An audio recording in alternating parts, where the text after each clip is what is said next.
everybody, and welcome to this edition of Stream On. I'm Jim Williams, your host. Now, we are very fortunate on this podcast today because we are going to have a chance to chat with one of the truly most successful crime writers in the entire United Kingdom. We're talking, of course, Jeff Pope. Jeff lent his talents to crafting for the BBC ITV an outstanding series called The Heist at Hatton Garden. It's a limited 4-episode series. It's debuted on July the 9th. If you haven't already seen it on Britbox, highly recommend. A little bit of the backstory on it. The show begins in 2015 over the Easter holiday weekend. That was when the Hatton Garden Safe Depository in London was robbed of an estimated over £200 million. That was later readjusted to £15 million, which still remains as the largest bank heist in the history of Britain.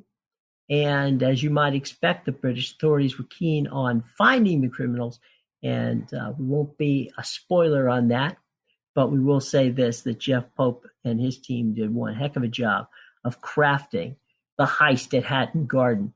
Jeff, if you would, tell us a little bit about the heist at Hatton Garden. Well, I always loved, right from when I was a boy watching movies, I loved it when the story was a true story, like The Great Escape or Butch Cassidy and the Sundance Kid. And right. I loved it when you watched the film and then afterwards thought to yourself, that all actually happened. So that's why I'm drawn to these sorts of stories. But what drew me to the Heist at Hatton Garden was that, first of all, how clever and audacious it was, and then secondly, how old the guys that took part in the heist were. We're talking about guys in their 60s and 70s. So they were, well, I think we can call them elderly gentlemen, right. Certainly at a point in their life when you think that they're beyond this kind of thing. Right. Or we could call them seasoned criminals. The amazing part of this, as you say, the robbery itself was, the largest in the history of Britain. Over $253 million US. It was over 200 million pounds. But when something like this goes down, you know that the authorities want the best of the best to try to solve it. Why don't you tell us about that aspect of it, how they went about putting together this team to basically go after the fugitives, obviously to get the criminals, but also to find out what happened to the money? Well, the story of how these guys were caught was the thing that helped me put the whole piece together was that I had access to secret recordings that the police made of what were then suspects. And so first of all, you can hear them talking about themselves and about, in a situation where they thought they were speaking privately, so unguarded. And secondly, you realize how that was how they were caught. What I think happened was that the police pursued the policy of effectively holding back. They allowed the gang to incriminate themselves. They got suspects quite quickly because these guys were older gentlemen. They were less savvy about avoiding the use of passive data, things like telephones that monitor where they are at any given point in time. Driving cars that trigger number plate recognition cameras and things like that. They also were, they seemed incapable of keeping away from each other. And so the police got some suspects quite soon that didn't have any evidence. So they pursued a policy of just letting these guys incriminate themselves. Now, my feeling is they would have gotten away with it except for a split right in the middle of the gang between the two primary members of the gang. Mm-hmm. This is Perkins and Reader, who were, they go back a long way. They spent third time in jail together. Mm-hmm. And they were the two principal masterminds of the job. And their bitter split right at the middle of it is what was the undoing of the gang as a whole. Mm-hmm. Now, in the show, you've got an outstanding ensemble cast. Timothy Spall kind of leads the group, but when you're casting for this, what were the types of actors you looked for? I mean, these are seasoned actors as well. Well, the beauty of this as a drama was that I got to work with a lot of my heroes. Timothy Spall Mm-hmm. I've worked with Tim before, and he's a wonderful actor. But I also got the opportunity to work with Kenneth Cranham, who plays Reader to Tim Spall's Perkins, the two principal guys that were on the job. Mm-hmm. And David Heyman, Alex Salmon as well, two actors who I hadn't worked with. So it was kind of like a dream cast for me, because I got to work with some of the greatest actors of their generation. And the reason why they all agreed to do it was because they got to play characters that were their own ages. Uh-huh. And also the idea that even if you get into your 60s and 70s, you're not finished yet. I think that was appealing. Mm-hmm. What happened was, Reader, who set the job up, after the gang failed to get into the vault on the first Mm-hmm. night, Reader said, "That's it, the job's over," Mm-hmm. and tried to shut it down. Perkins argued with him, but ultimately led some of the gang back on the second night, and they did get in, and they did get all the money and the jewelry and the gold and diamonds. And this was the split, because thereafter if Reader would have just had nothing more to do with Perkins and stuck to his original decision never to get involved in the job again, I don't think any of them would have been caught. But because Reader couldn't stand the idea that Perkins had got away with a lot of money from what had been his job, Reader then pestered Perkins continually to be cut in, and the police were able to then listen to those conversations and allow the gang to incriminate themselves. We'll be back with more Stream On right after this. I know that my Stream On listeners are content producers. They are people who love to create movies, podcasts, teaching videos, corporate videos, and of course, all kinds of streaming video and audio.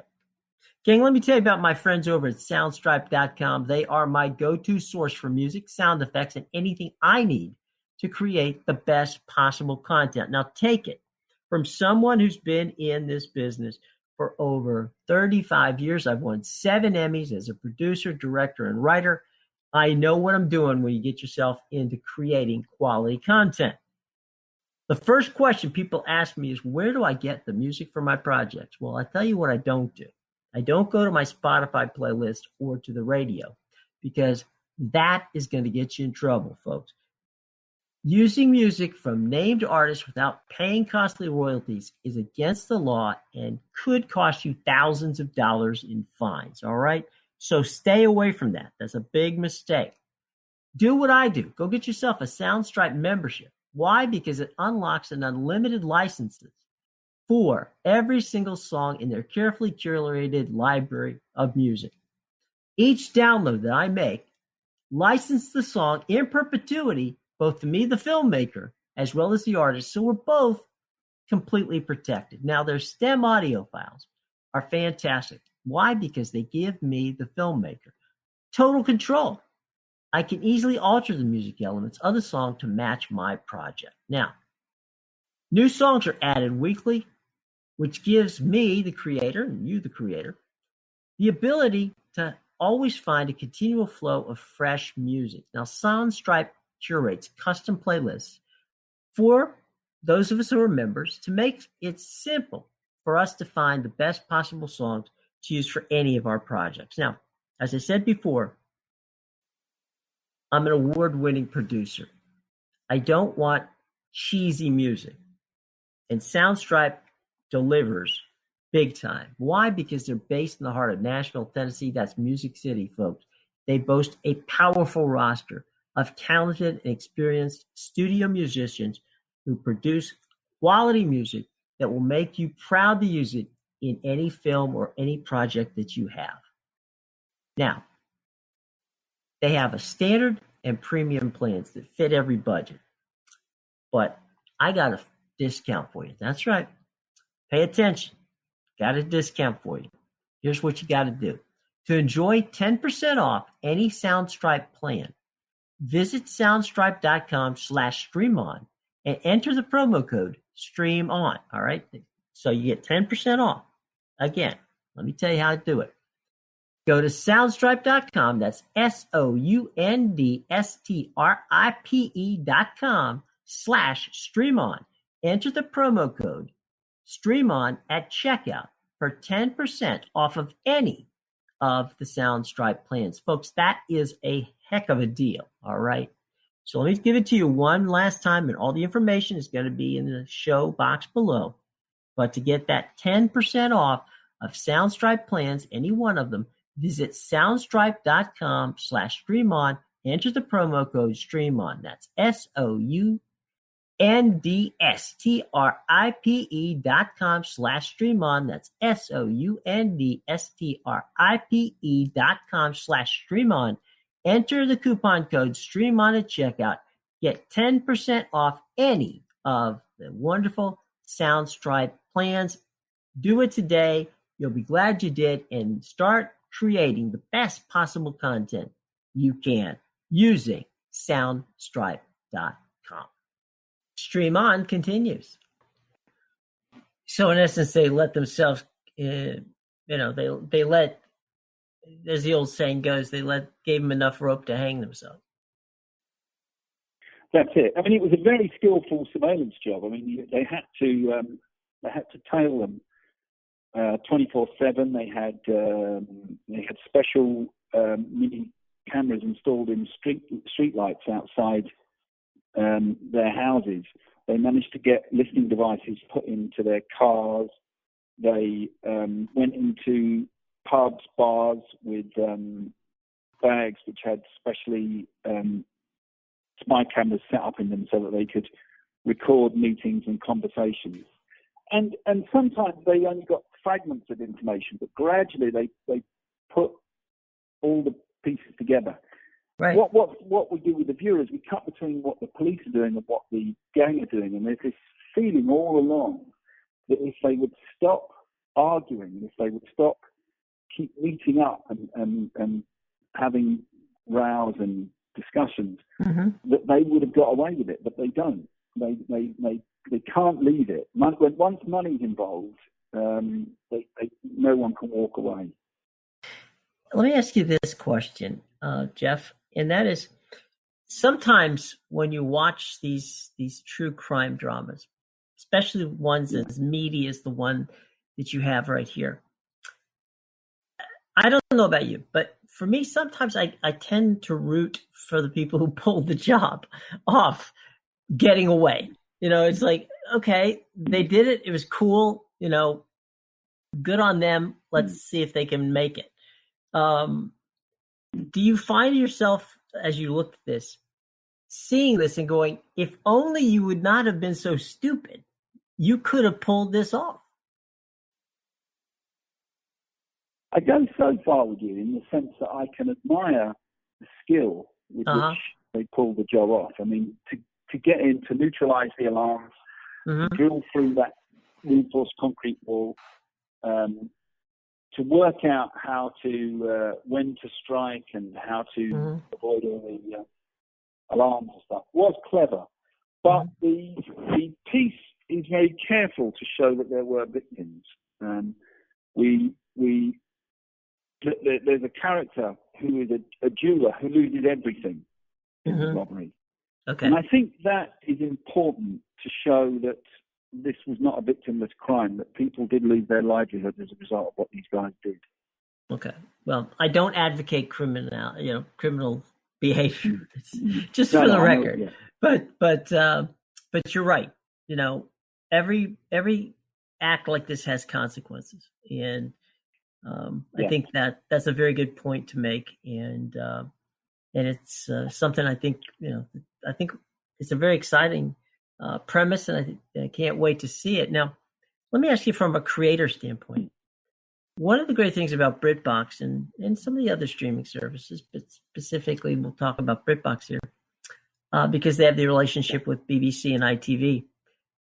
One of the things that excites me as someone who enjoys good content, no matter where it comes from, is the fact that we're going to get to see, your work as it debuts on the 9th of July. That it's not like we have to wait a year or 2 years or whatever. We're going to be able to see, Hatton Garden in relatively almost real time. I mean, you just completed it in the UK. We're going to see it, in a reasonably short period of time. Is that something now as a creator that you love the idea that, wait a minute, it's not just something that is successful and enjoyable to your fans in the UK, but now you have an entirely different audience that's going to have an opportunity to see it and give you the feedback of what they thought of it. Yeah, I can. The answer to that is that the flip of that is as somebody who lives in the UK, streaming services like Netflix and Amazon give me the chance to watch American box sets here in the UK. Right. And viewing habits have changed enormously in the last 10 years. And the notion of box sets and so the idea that the best of British is available around the world is it's great because the other thing that I think it enables us to do as program makers is there's nothing worse than a British drama that thinks it's American or an American drama that thinks it's British, because I think we both know what happens is you splash down in the middle of the Atlantic and you've got a kind of a thing that's not very good. Right. But like those the Scandi dramas, and now I think the fact that there are these streaming the SVODs like Britbox means that you can celebrate each culture. So that this is a very British crime drama, and I think the fact that it's on Britbox, American viewers will know that, and they will come to it because of that. Just as I want to watch something over here that's very, I don't know, I'm just thinking of an example, maybe like Fargo, True Detective or something like that. Located. Yeah. And I think it's great. I think it empowers us. I think it empowers us to stick to what we know and not try to be a kind of worldwide crowd pleaser, because that for me is doomed to failure. Right. Well, the other thing too is, you guys in the UK have stuck pretty tight to a series lasting between 6 and 10 episodes, where in the US, a show would go anywhere from 18 to 24 episodes a year. And now it seems like their content makers are taking your cue and using the 12 to 13 area episode cutoff here in the States, and then bringing it back in the fall, rather than trying to dilute the product by trying to make 24 episodes out of something you don't have 24 scripts for. Yeah, I think that's right. I think that I mean, look, there are. I'm thinking of the piece recently that was about Joan Crawford and Betty Davis. That was only 3, I think, or 4 parts, or maybe this is only 4 parts. I think if you're not, as you say, if you're not diluting the material, Jim, I think that's going to create better drama. And I think that the other thing that's changed now is that a 4-parter or a 3-parter can make a lot of noise. Sure. You know, it takes the old miniseries concept and utilizes it in what is now, 21st century streaming situation where everybody wants, there's no such thing anymore, Jeff, as prime time. Prime time is whenever you sit down and want to watch whatever it is you want to watch. Yeah. And prime so, go ahead. I'm sorry. At midnight, when you think surely we can't have another episode. I'll go on. Let's have one more. Mm-hmm. And then you sit down and watch episodes. I can remember doing that with 24. With my wife, and our children were young, and they'd go to bed, and then we'd watch 1, 2, and it would be really late, but we'd have another one. That was our prime time, though. You're right. It wasn't what the broadcaster said it was. It was when we wanted to watch it. Right. And you can stop it and say, okay, well, I'll pick it up tomorrow. You can't do that when you're watching something in real time. And even if you, DVR it or whatever, it's too hard to keep track of. Everything's now been curated for you, like Britbox and others. It's been curated in such a way you watch it, you can consume 5 or 6 at one time, or you can take and do half and come back to it. But I do think this might be, hopefully, a golden age for content creators, so that you and others who are very good at this can have as many platforms and as many opportunities as you can to tell as many stories as you can. No, I agree. So anyway, Jeff, thanks you so much for joining us. I really greatly appreciate it, and much success. And we are looking forward to the debut on July 9th here in the U.S. on Britbox. Thank you, Jim. Special thanks to Jeff Pope for joining us today. Jeff, of course, the man behind the ITV BBC hit, which you now can see on Britbox. It's called The Heist at Hatton Garden. That's Heist at Hatton Garden on Britbox right now. Great 4-part miniseries. Be sure to check it out. We'll be back with more right after this. Life is about making decisions. At BMW I, we decided it was time to reinvent the car from the ground up, making sure we were open for truly innovative ideas. We decided that the car we wanted must be electric, and it should be made of extremely light and super strong carbon fiber. And finally, we decided to make it more intelligent and added our promise of incomparable driving pleasure. We made all these decisions to offer you a choice. The all-electric BMW i3.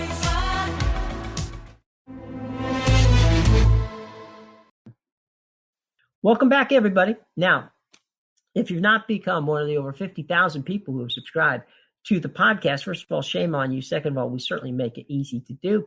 You can find us in the iTunes store because we are part of the Apple Podcast family. Same goes for Google Play because we're part of the Google Podcast family. You can find us on Spreaker, Stitcher, Spotify, as well as TuneIn, iHeartRadio, and YouTube, to name a few. Now, if you can't seem to find us, pull out the old Google machine, type in Stream On with Jim Williams, hit the subscribe or favorite button, and each week you get a brand new edition of the podcast sent to your phone or your tablet or both. Okay, so please do that. Also, if you have an assistant device like Alexa or the Apple products, which answers the name Siri or Google, all you have to do is say, hey, Alexa, Siri, or Google, please play the latest edition of Stream On, and they will do it for you. Okay? All right. Special thanks to our guest, and that, of course, is Jeff Pope, the man behind the 4-part miniseries that's on Britbox right now, The Heist at Hatton Garden, which is a wonderful look back at the largest bank robbery in British history. Okay, so check that out, The Heist at Hatton Garden, right now, streaming on Britbox. Coming up next time, Bonnie Comley and Stuart Lane. They are going to talk to us about bringing Kinky Boots to Broadway HD. That's right, the multiple Tony Award-winning show, Kinky Boots. You can stream it on Broadway HD. And we're going to tell you why and how starting next time right here on Stream On. So for our entire team, I'm Jim Williams saying thanks for listening to this edition of Stream On. We'll see you in a week's time. We'll be talking kinky boots.